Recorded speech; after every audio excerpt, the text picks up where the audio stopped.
这一日擦3遍，少爷呀，真是伤心了。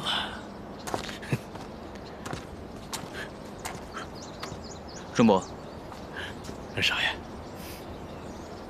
那个书生还在半府门前站着吗？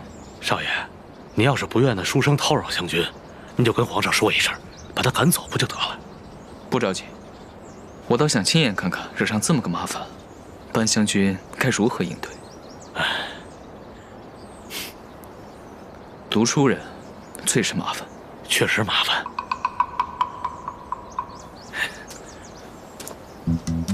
是在说我吗？公子，好消息！跟你说过多少次了，淡然行事。什么好消息呀？值得你激动成这样？班家答应沈玉的求婚了。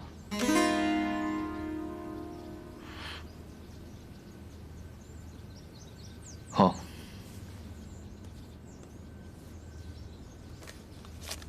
娘，万一那沈玉真考中医家怎么办？那可是要烧高香的大喜事啊，说不定还能挡过灾祸呢。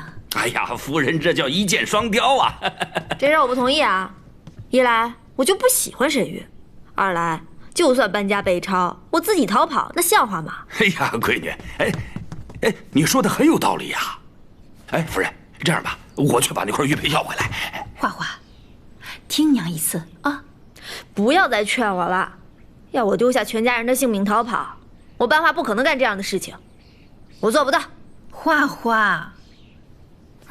哎，夫人，你看，咱不着急，着什么急嘛？毕竟这离电考，不还差远了吗？是不是？咱不必因为这点事儿，这伤了和气，是不是？哎，闺女，去，到外边喝杯茶去，去。哎，夫人，行，消气啊！不对呀，他求亲没多久，怎么整个大爷都知道了？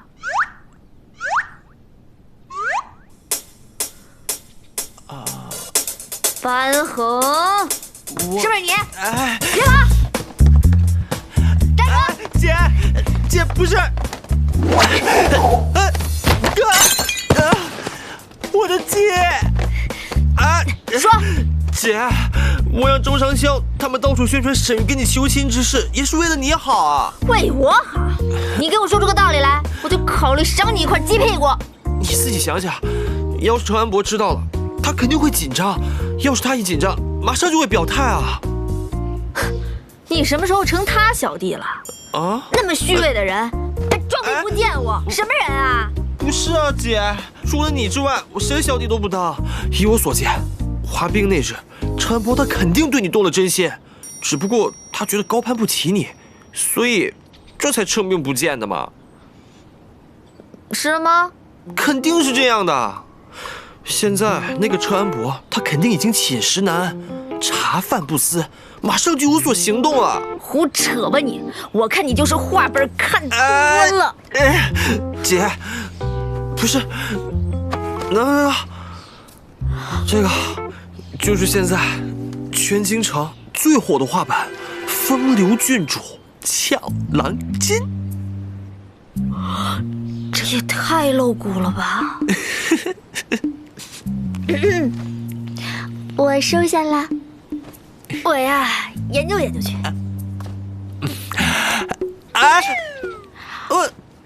姐，我的姐！公子，看来侯爷夫人是故意给沈玉一颗软钉子。什么软钉子嘛？每年殿试多少世子参加，要进1甲，哪有那么容易？我看这班家分明就是不嫁嘛。嫁与不嫁，皆是缘分。沈公子，你可一定要考上，千万不要辜负了这段缘分。